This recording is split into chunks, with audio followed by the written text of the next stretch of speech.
মফস্বলের এক ছোট্ট গ্রামে থাকত আব্দুল হাকিম নামে এক যুবক। হাকিম ছিল অত্যন্ত পরিশ্রমী ও সৎ। ধান চাষ করেই সে জীবিকা নির্বাহ করত। গ্রামের সবাই তাকে একজন সৎ চাষি হিসাবেই চিনত। একদিন শহর থেকে তার বাবার বন্ধুর ছেলে গ্রামে এলো। ধনী শহুরে জীবনযাত্রার গল্প শুনে হাকিম বেশ প্রভাবিত হল। শহরের লোকটি বলল, ধান চাষ করে তেমন লাভ হবে না, শহরে ব্যবসা করো, আমি আছি। প্রথমে দ্বিধা থাকলেও শেষে হাকিম রাজি হয়ে গেল।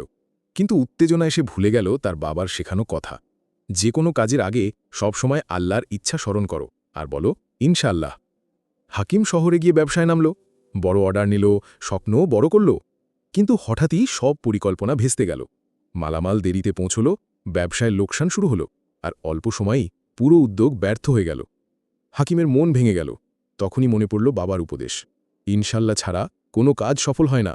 সে কেঁদে আল্লাহর কাছে ক্ষমা চাইল এবং অঙ্গীকার করল, এরপর থেকে জীবনের প্রতিটি সিদ্ধান্ত নেব আল্লাহর ইচ্ছার উপর ভরসা করে, ইনশাআল্লাহ বলে।